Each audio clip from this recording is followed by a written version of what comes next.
Hello guys, welcome to my YouTube channel only sociology. आज हम बात करेंगे समाजशास्त्र के बारे में। समाजशास्त्र का उद्भव कैसे हुआ। अगर हम बात करते हैं समाजशास्त्र का उद्भव कैसे हुआ, तो इसमें हमें दो चीज़ें मिलती हैं कि समाजशास्त्र का उत्पन्न कैसे हुआ, ये कहाँ से आया, व इसके आगे हमारा क्या चीज़ है। ठीक है, तो अब हम शुरू करते हैं अपनी क्लास को। सबसे पहले मैं बताना चाहूँगी कि अगर आप नए हों तो प्लीज़ मेरे चैनल को सब्सक्राइब कर लीजिए और लाइक कर लीजिए, ताकि जितने भी आपके न्यू मैं वीडियोस बनाती हूँ तो वो आपको अच्छे से तुरंत ही आपके नोटिफिकेशन आ जाए और आपको पता चल जाए। ओके, प्लीज़ लाइक और सब्सक्राइब। और एक चीज़ और मैं आपको बताना चाहूँगी कि मेरे अभी तक 18 सब्सक्राइबर हुए हैं। प्लीज़ मेरे चैनल को सब्सक्राइब करिए ताकि और बढ़ जाएँ, और बढ़ने के बाद मैं आपके लिए लाइव वीडियो प्रोवाइड करा सकूँ। लाइव वीडियो में ये होता है कि आप जो भी मैं कंटेंट दे रही हूँ ये आपके माइंड में जो है वो तुरंत ही चले जाएंगे। प्लीज़ आप इसको सब्सक्राइब कर लीजिए। अगर मेरे 50 हो गए तो मैं इस पर लाइव वीडियो बना सकती हूँ। प्लीज़, तो अब मैं क्लास को शुरू करती हूँ। सबसे पहले तो मैं बताना चाहूँगी समाजशास्त्र का उद्भव कैसे हुआ। समाजशास्त्र अंग्रेजी भाषा के सोशियोलॉजी का हिंदी रूपांतर है। सोशियोलॉजी वो है लैटिन और ग्रीक भाषा से लिया गया है। लैटिन में इसे हम सोशियस और ग्रीक भाषा में इसे हम लॉगस बोलते हैं। सोशियस का मतलब होता है समाज और लॉगस का मतलब होता है शास्त्र। इस प्रकार हम समाजशास्त्र के अंतर्गत समाज का विज्ञान, अर्थात समाजशास्त्र जो है वो समाज का विज्ञान है, और इसके अंतर्गत हम ह्यूमन रिलेशन का अध्ययन करते हैं, अर्थात मानव मानव संबंधों का अध्ययन करते हैं। अब हमारा दूसरा चीज़ ये आता है कि इसको उत्पन्न किसने किया, अर्थात ये फादर ऑफ सोशियोलॉजी कौन है। तो यहाँ पर आपका ये क्वेश्चन जो इम्पॉर्टेंट है, ये बार बार टीजीटी पीजीटी एग्जामिनेशन में पूछा जाता है। तो सबसे पहले ये आता है आपका कि ऑगस्ट कॉम्ट को फादर ऑफ सोशियोलॉजी कहा जाता है। इन्होंने सबसे पहले इसे सामाजिक भौतिकी शब्द कहा था, सामाजिक भौतिकी कहा था। क्यों कहा था? क्योंकि लिए इन्हें ऐसा लगा कि ये समाज के फिज़िक्स का अध्ययन है, मतलब सोशल फिज़िक्स का अध्ययन है। तो पर ऐसा तो नहीं था। सो इन्होंने नाम चेंज कर दिया, और नाम चेंज करके फिर इसका नाम रखा सोशियोलॉजी। क्यों रखा? क्योंकि लिए 1835 में क्विटलिट महोदय ने अपने अपने इन्होंने सामाजिक भौतिकी शब्द का प्रयोग पहले से ही किया था, इसलिए ऑगस्ट कॉम्ट ने इसे बदलकर 1838 में सोशियोलॉजी कर दिया। अब यहाँ तक आपको क्लियर है? अब यहाँ पे आपको देख सकते हो कि मैंने यहाँ पर पॉजिटिव फिलॉसफी लिखा है, क्योंकि इनकी एक इम्पॉर्टेंट किताब है पॉजिटिव फिलॉसफी, जो आती है, ठीक है, एग्ज़ाम में, तो आप इसको याद कर लीजिएगा। पॉजिटिव फिलॉसफी की यह जनक है। अगर हम थोड़ा सा और डीप में जाएँ तो इन्होंने कहा कि सभी विज्ञानों की समाजशास्त्र को सभी विज्ञानों की महारानी कहा है। इधर आपको होगा। और आपको यहाँ इन्होंने बताया है MA PCB, और इसका मतलब क्या हो गया, इसका मतलब, और लास्ट में S। अब MA किया मैंने PCB से, तो कैसे किया? तो सबसे पहले मैथमेटिक्स, फिर इसके बाद एस्ट्रोलॉजी आ जाता है, खगोल शास्त्र जिसको बोलते हैं, फिर फिज़िक्स, भौतिकी, केमिस्ट्री, और फिर बायोलॉजी, फिर उसके आपके पास सोशियोलॉजी। इन्होंने कहा कि जो समाजशास्त्र है वो सबसे ज़्यादा जटिल होता है। ये है आपका विज्ञानों का संस्करण का नियम। आप इसको याद कर लीजिए। एग्ज़ाम में अब कभी भी आपका ये हायरार्की सिस्टम वाला, मतलब जो आपका आता है, तो ये क्वेश्चन कभी भी गलत नहीं होगा। उसके बाद में मैं बात करती हूँ कि एक और यहाँ पे है जो JS मिल ने इसे एथनोलॉजी, दो भाषाओं की अवैध संतान के रूप में सोशियोलॉजी को कहा, क्योंकि वो लैटिन और ग्रीक भाषा से लिया गया, इसलिए इन्होंने कहा कि ये दो भाषाओं की अवैध संतान है। ठीक है, अब अभी मैं आपको एक इम्पॉर्टेंट चीज़ बताने जा रही हूँ। देखिए, 2012 के पेपर में, 2019 के पेपर में, और 2025 के पेपर में, अभी रिसेंटली जून वाले में जो अभी क्वेश्चन आया, वो एलेक्स इंग्लिश का था कि उन्होंने कौन से तीन जो उनके पाथ हैं, मतलब कि जो उनके वेज हैं, उन्होंने बताए हैं। तो उन्होंने हिस्टोरिकल पाथ बताया है, एम्पेरिकल बताया है, एनालिटिकल बताया है। हिस्टोरिकल में इनका ऑगस्ट कॉम्ट, मतलब हिस्टोरिकल में ऐतिहासिक के अंतर्गत इनका August Comte, Spencer, Durkheim, max weber, ये सब आ जाते हैं। एम्पेरिकल एक थॉट है जो कि हमेशा आपको बताता है कि कैसे आपको अध्ययन करना है, और एनालिटिकल जो है वो विश्लेषण करता है। ठीक है, विश्लेषण करता है। तो इसके बारे में इन्होंने बताया है। इन्होंने एलेक्स इंकलेस ने व्हाट इज़ सोशियोलॉजी 1900 और 65 में इनकी एक बुक आई थी व्हाट इज़ सोशियोलॉजी, उसमें इन्होंने बताया है। व्हाट इज़ सोशियोलॉजी एक राइटर है, दो लोगों ने किताब लिखी है। व्हाट इज़ सोशियोलॉजी सबसे पहले एलेक्स सिनक्लेज ने लिखी है 1965 में। देन उसके बाद आपके दूसरे राइटर आ जाते हैं नॉर्बर्ट इलियस, इन्होंने 1972 में दी थी व्हाट इज़ सोशियोलॉजी। ठीक है, अब नेक्स्ट आ जाता है इसका विषय क्षेत्र। अगर हम सोशियोलॉजी के विषय क्षेत्र की बात करें, सब्जेक्ट फील्ड की बात करें, तो ये क्या होता है, या हम कह सकते हैं इसको विषय की पहुंच कहाँ तक है। तो हम देखेंगे विषय की पहुंच में सबसे पहले यांत्रिक समुदाय आ जाता है, फिर भौगोलिक समुदाय आ जाता है, फिर जैव समुदाय आ जाता है, जैव संप्रदाय आ जाता है, सॉरी संप्रदाय है समुदाय नहीं, यांत्रिक संप्रदाय, भौगोलिक संप्रदाय और जैव संप्रदाय और जीव सामाजिक या जैनिकी संप्रदाय, ये आपका आ जाता है। अब उसके अलावा क्या है, एक और है यहाँ पर आपका समाजशास्त्री संप्रदाय। ठीक है, अब हम यहाँ पे बात करेंगे तो सबसे पहले हमारा जो यांत्रिक समुदाय संप्रदाय है उसके अंतर्गत, मतलब जिसको हम मटेरियलिज्म कहते हैं, उसके अंतर्गत क्या आ जाता है आपका, इसके अंतर्गत आपको आ जाता है कि भौतिक शास्त्र, रसायन शास्त्र तथा यांत्रिकी, इसको हम और भी नाम से बोल सकते हैं। इसके अंतर्गत हम अध्ययन करते हैं कि किस प्रकार से डेकार्ट्स, हॉब्स, बेगल, बर्कल ने इन्होंने अध्ययन किया है, इसके अंतर्गत, इसके अध्ययन क्षेत्र के अंतर्गत आ जाता है। फिर नेक्स्ट आपका क्या है, भौगोलिक संप्रदाय। भौगोलिक संप्रदाय मतलब कि जोग्राफिकल व्यू, इसके अंतर्गत जो है आप ये अध्ययन करते हैं कि इसका जो फील्ड है, जो जोग्राफी है इसकी, या किस चीज़ का ये अध्ययन करता है, कहाँ से कहाँ तक का। तो इसके अंतर्गत जो राइटर है वो है बोडेन, मॉन्टेस्क्यू, बकल, लिप्ले, न्यूहेस, हंटिंगटन, कुमारी सैंपल, ये सब इनके अंदर आ जाते हैं। देखिए, अब यहाँ पर आपको सिविलाइजेशन एंड क्लाइमेट किसकी किताब है, तो हंटिंगटन ने ये किताब लिखी है, जिसको हम इंग्लिश में हंटिंगटन भी बोलते हैं। ठीक है, मैन स्प्रिंग ऑफ सिविलाइजेशन, ये भी किताब इन्हीं की है। ठीक है, अब उसके बाद नेक्स्ट हमारा आ जाता है जैव संप्रदाय, इसको हम बोलते हैं बायो स्कूल। ठीक है, अब बायो स्कूल के अंतर्गत आता है, इसके अंतर्गत आ जाते हैं आपके सोरोकिन। इसके अंतर्गत हम क्या बोलते हैं, जो हमारी उद विकास का सिस्टम था, मतलब सावयवी, एक शरीर होता है जिसके अंदर सभी कोशिका, सभी चीज़ें, सॉरी एक शरीर होता है जिसके अंदर शरीर कैसे बनता है, छोटे छोटे सभी चीज़ों से मिलकर बनता है।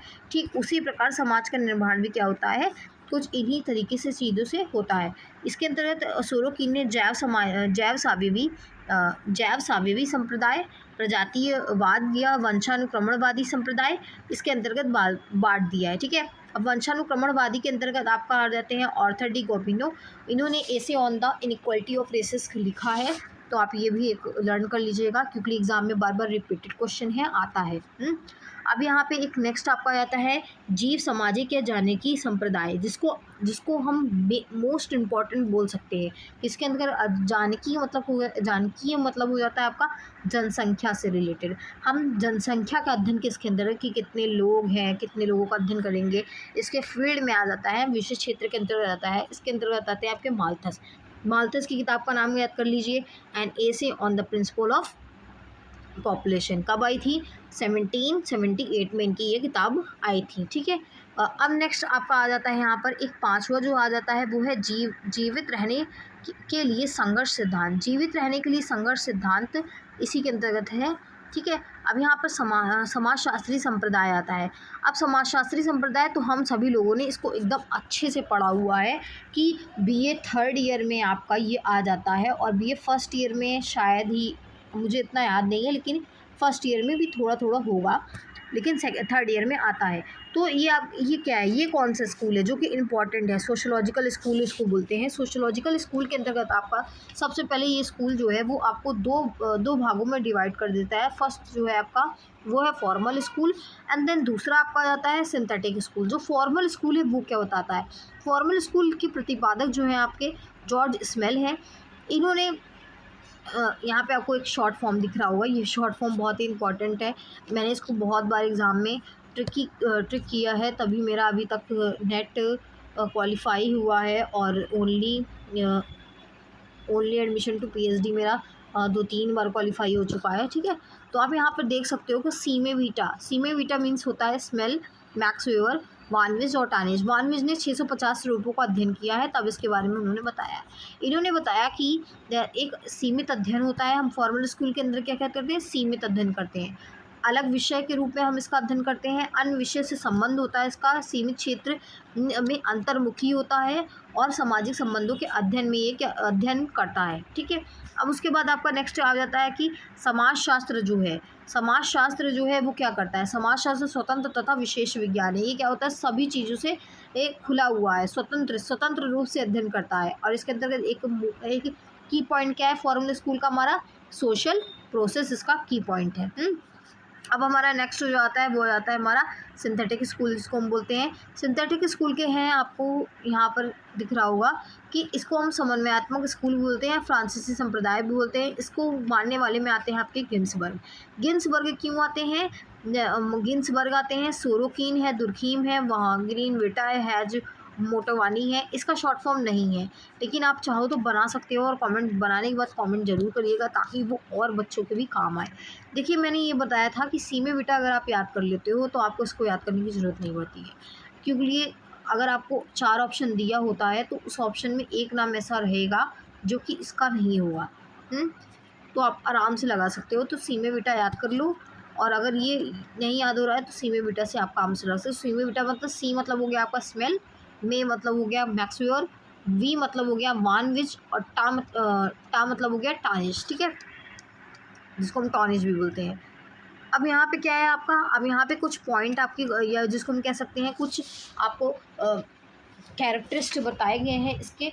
अब इसकी कैरेक्टरिस्टिक में आपका आ जाता है, सबसे पहले आपका आ जाता है कि सामाजिक विज्ञानों का विज्ञान है। ये क्या करता है, सामाजिक विज्ञानों का विज्ञान है। नेक्स्ट आपका आ जाता है इसमें कि अध्ययन क्षेत्र जो है इसका व्यापक है और अन्य विषयों से प्रभावित है। ये अन्य विषयों से क्या है, ये प्रभावित है, और एकाकी अध्ययन संभव है इसका।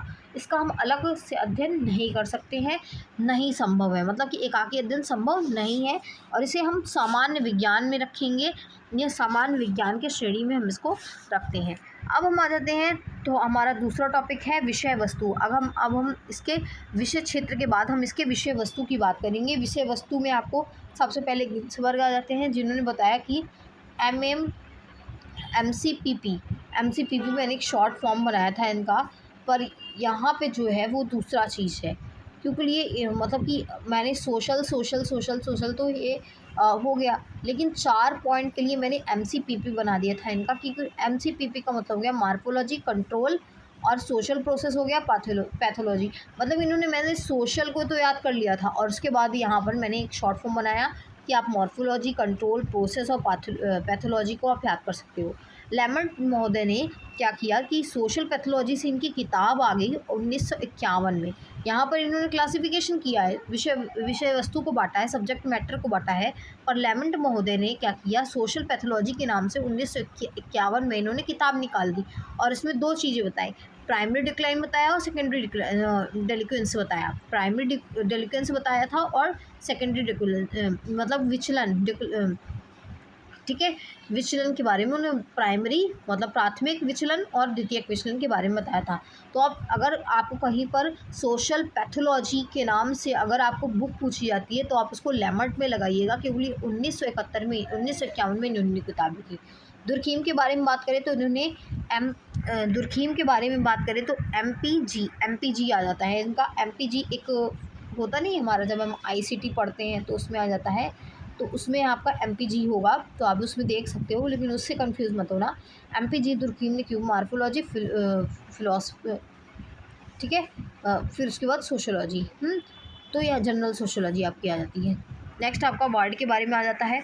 वार्ड ने 1913 में इन्होंने प्योर सोशोलॉजी, अप्लाइड सोशोलॉजी के बारे में बताया, प्योर सोशोलॉजी और अप्लाइड सोशोलॉजी के बारे में बताया।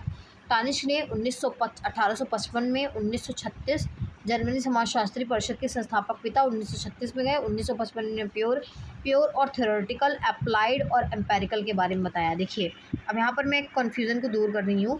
प्योर और अप्लाइड सोशोलॉजी की, अप्लाइड की बात टानिश करते हैं। प्योर और अप्लाइड बुक लिखी है वार्ड ने, कब लिखी, 1903-1906 में। अब सोशल जेनेसिस कम से मतलब कम होता है, और सोशल थीसिस वार्ड बात करते हैं, जेनेसिस और थीसिस, ठीक है, दोनों की टेलिसिस। अब किंग्सले डेविस ह्यूमन सोसाइटी 1936 में आई, जिन्होंने बताया कि संरचनाकार अंतःक्रिया, व्यक्ति और उसका समाज के बारे में इन्होंने बताया है। ओके, आप ये यहाँ यहीं पर ख़त्म होता है। नेक्स्ट वीडियो आपको ऑक्सीजन प्रोवाइड करवाएँ।